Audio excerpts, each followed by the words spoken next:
member clubs and the citizens of Liberia the details of the FIFA Forward 3.0 program, a program introduced by FIFA for this year where Liberia will be benefiting around 8 million member clubs and the citizens of Liberia the details of the FIFA Forward 3.0 program, a program introduced by FIFA for this year where Liberia will be benefiting around $8 million United States dollars over a period of 4 years, and it also includes $1,250,000 for running and operational costs of the LFA. A portion of that amount will be released this January, $650,000 with no condition, and the second phase of $600,000 will be coming back to Liberia based on specific criteria defined by FIFA. 10 criteria is listed, $50,000 per criteria, and a balance of $100,000 for safeguarding requirements that's been placed by FIFA. There is also additional $250,000 that will be available for, and $50,000 total $300,000 that will be available for equipment solidarity and transport solidarity for member association whose budget is way below $4 million United States dollars. We're working with our finance team to ensure that Liberia Football Association also benefit from that portion of funding, where we can also use it to support other part of our national teams. Thanks to the Minister of Sports, due to our engagement, the government gave us assurance that it's going to support women's football national team, the men's national team, and the under 20. Taking note that we, as the Football Association, have a mandate to also develop football in the country. The executive committee is keen about grassroots football, so we'll be focusing on youth football, U15, U17 boys and girls, to help feed players, develop more players that will feed into the under 20 men's senior national team and the women's senior national team. Also, we've been working over the period with our technical and youth football development committee, and we are very happy that the committee worked over the period and provided detailed information to us relative to coaching. They also worked along with the technical department, and I'm proud to announce that based on the work of the technical development committee and technical department, we've now been approved by CAF to administer License B in Liberia. It's been since 2014 that Liberia did not have the opportunity to administer License B for our coaches. Now it's open and clear that our coaches with C licenses can now enroll for License B. We'll also be conducting refresher courses for our coaches who were not successful, and those coaches who did not attend the previous refresher courses, to pave way for more Liberians to participate in football in our country. One key thing I would also like to stress is that this administration is focused on gender equality. We continue to promote women's football, not just those who play on the pitch, but off the pitch. If you look at the structure of our standing committees today, we have a balance, and we made sure that we included a female on each and every standing committee. Our own way of promoting women and creating opportunity to uplift women in Liberia. I mean, evidenced by us having and introducing, based on the approval of the LFA Executive Committee, a tier vice president position for female.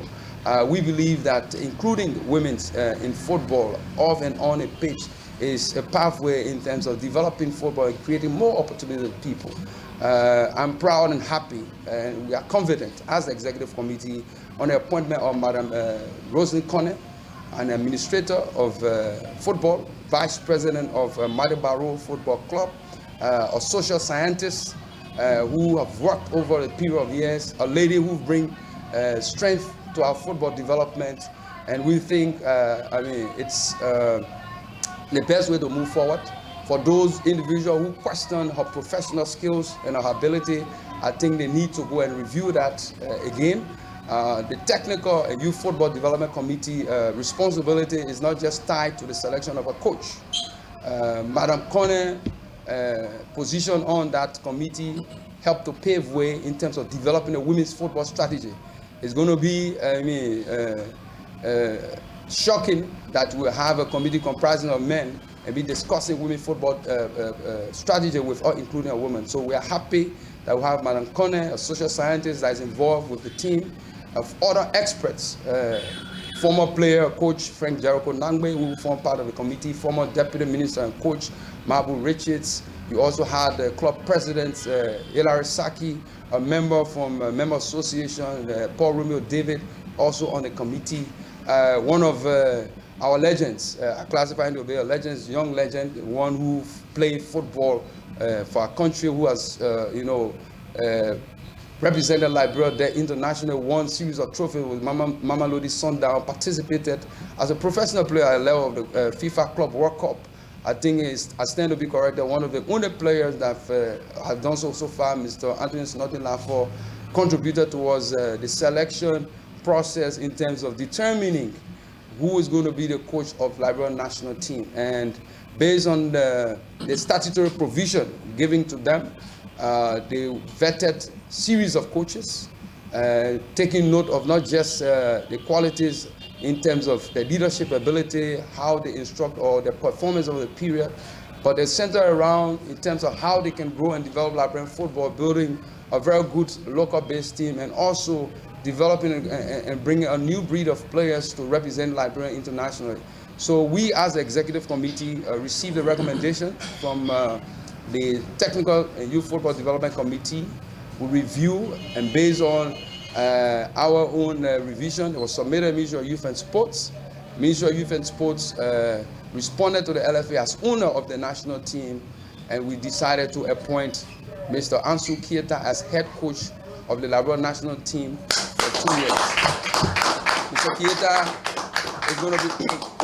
is going to be responsible to help build a home-based national team to prepare for the CHAN competition. He's also going to help work with the team to ensure that Liberia qualify for the AFCON 2023 right here in Cote d'Ivoire, and also for AFCON 2025. I'm calling upon all Liberians, like we've always done, to join hands with us. Mr. Keita is our brother, to work with us to ensure that we think Liberia first, Liberia last, and Liberia always, because the most important thing about it is let's keep football in the center of the page. Members of the press, Mr. Minister, I want to again extend my thanks and appreciation to also the executive committee, all Liberians out there, the Technical Youth Football Development Committee. We appreciate your work. You work professionally without any interference, and the results that we received today has been endorsed by the minister, who is seated on my left-hand side, and I'm happy and excited, and we look forward towards a success of our Liberia national team. Thank you very much. Thank you, Mr. President, for your deliberation. That leading to now turning the rest of the formality over to the minister, who is supposed to be answering the back of it before we conclude the portion that we do question and answer. Yes, thank you so much, Mr. President, members of the Executive Committee of the LFA, President, as well as members of the Select Committee to select a coach for our national team. I want to extend, on behalf of the government of Liberia, our thanks and appreciation to the select team, the committee chosen by the FA to select a coach for a job well done. Where I sit and knowing people on this committee, I cannot second guess their decision, especially two persons that I've known for years, Frank Jericho Nangbe, Baba the Wizard, Mabu Richards, and these great men whose footsteps we walked in to become who we are today, along with the young folks in Lanford and other people. Lanford also a player of the national team. What gave another national team player more clout to criticize a coach when another national team player is there to make the selection? Frank Jericho Nangbe, former national team player too, a coach for the national team. Mabu Richards, just to name a few. So today, I'm glad that you all made a decision. Like I said previously on a network, Coach Keita, you have our blessing. The government of Liberia, through the Ministry of Youth and Sports, has given you our blessing. We pray and hope that you do your best, not more than your best. I encourage you to be focused. Don't listen to the naysayers. People will always criticize. What you need to do is stay focused. That is the message that President Weah tells us in cabinet meeting. And I'm passing that message on to you today. Okay? Do your best. Consult with people. Make the best decision for Liberia. We have explicit confidence in you. We have seen your work on a youth level. You were not born to be a youth team coach. You were born to excel in life. And to excel in life is to move from one stage to another. Yesterday, I was Assistant Minister for Administration. Over 30 years ago, I was not born to be Assistant Minister in Youth and Sport. Today, I am a minister, right? I've excelled in life. And this concept applies to all of us. So again, I want to take your time. I don't want to get emotional. I want to say thank you. And may God richly bless you, and we wish you the best. Thank you so much. Thank you, Minister Wilson. At this point, we will now invite the coach, Keita, to take the podium by the President.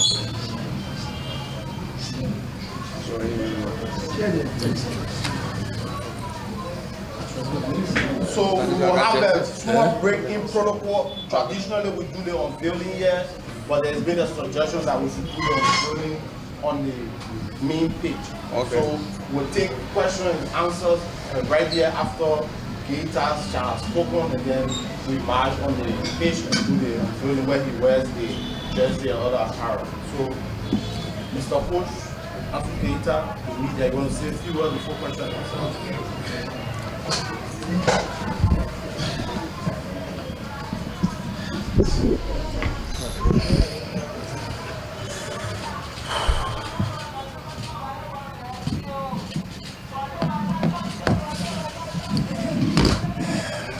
I don't know where to start from. Today is a good day. I can't say it's the best day in my life, because every day is the best day. As a Muslim, I believe that every day is the best day. But today is one of the greatest days in my life. And first, I will extend my appreciation and gratitude to our Chief Patron of Sports, President Dr. George Weah, for giving me this opportunity to serve my country. And I also extend my appreciation to the Ministry of Youth and Sport, especially the Minister himself in person, Mr. Zoka Wilson, and also to the Liberia Football Association, our President, Mr. Mustafa Raji, and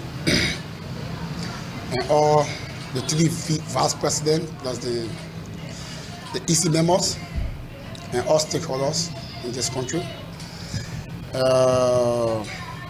Liberia have shown me that I'm a Liberian today. And nothing can make me not to be Liberian. I was born here, I grew up here, and I will stay here. And I will do my best. I'm not God, but I will do my best. People who doubt me, I love them. People who criticize me, they are the best, because they make me to work hard. And I will ask them to stay criticized so they can keep my foot at the fire so I can work. I'm here to work. And I will do my best, and I will never disappoint my country. We may not get the result, we may get the result, all depends on how we prepare ourselves. But I'm very sure that Liberians will laugh again. And smile will come to our faces when it comes to results. Thank you. Thank you, Coach Ansumana Keita. With that, we can now have questions that will be followed by answers. The President spoke about coaching, courses, spending, coaching refresher, spoke about the FIFA new forward 3.0 pending, and we also spoke about the unveiling or the appointment from the President. So we'll do it orderly, then we'll try as much as possible so that everyone can ask a question. So we want to give privilege to our two ladies here. If they have questions, then we can ask questions. Naomi? Okay. Yeah, we're going to have it. Thank you very much for the president. Quite recently, James Alizakiwa, coach of the senior national team, accused the LFA of targeting former players. And he accused the LFA of stopping Kelvin from coaching. Why? In the middle of the practice and the hospital, Tiba accused you. Tiba said you are a Nigerian who knows nothing about football. Are you troubled by that? Well, thank you very much. My dad was a Nigerian, came to Liberia. There was a law in Liberia, a constitution. I gave right to anybody to naturalize. Sim Owe Liberian leave from here, and I believe Mr. Diba left from here, gave birth to his son today in the United States, and his son is a citizen of the United States. My dad came here, I didn't choose to be born here. Met my mother from Grand Cape County, and I was born here. It's unfortunate that we think like that. We should be discussing the issue of football. We'll be talking about issue relative to nationality. What have I done? What has the nationality done in terms of the decision to select a coach? I've been in football for over 20 plus years, invested a lot of money, thousands and thousands of dollars as a young person who worked, hard-earned money, paid taxes that was contributed towards the success and performance of Mr. Diba today. So he can check where we work, but I want to give credence to that. I would like to say I'm happy and proud that a Nigerian man came and gave birth to me and met my mother here. I'm happy to be a Liberian, proud to be a Liberian, until I can, or the government can decide that I'm no longer a Liberian and it can find a place or a country that I will go. So I'm proud to be a Liberian, I always be a Liberian. Those who follow know what we've done, and we don't need to brag about it. The other part you mentioned concerning Kelvin Sebwe and others, there are laws, Mr. Moluba. Liberia entered into the coaching convention. We signed the coaching convention. The coaching convention is a document signed by all members association in Africa to ensure that we have and create a pathway for coaches development from the level of D, C, B, and A. Unfortunately, some of us that do not understand, those that held the lesson since 2014, you need to do a refresher. Doctors also go for training, they also go for workshops. You have to be developed. So CAF is saying that if you want to be a coach, if you receive a diploma before, you must do a refresher. If you fail to do the refresher, you cannot stand on the line. If you did not pass the refresher course, you cannot also stand on the line. I didn't come up with those decisions. It came from CAF. And we must respect it because CAF is our parent body. They are providing support to the Football Association. And we must respect the rules. And nothing against Kelvin. Kelvin did not take part in the refresher course conducted by the LFA, did not take part in the refresher course conducted by CAF. What do you want me to do? Give him a special preference? No, I cannot do that. I do not control the law. I'm not the only person who is sitting here who also have a compliance department, and there are rules in place. If you are a coach, a diploma must be uploaded into the new digital system that is monitored by FIFA and CAF. How can we twist that? We must respect the laws. We've gone further as the Football Association to even create additional opportunity for refresher courses for other coaches. We are not against any former players, and I'll just give you a rundown. Today, Mr. Diba today, that we're talking about, he was never on the WAFU Technical Study Group. We, this executive committee, ensure that Mr. Diba got an opportunity to form part of the WAFU Technical Study Group. Today, a few months ago, we saw him participating in a WAFU tournament as member of the Technical Study Group. Is it an LFA that is again a former player? Thomas Kojo just came from Cape Verde, participated in a Pan-African School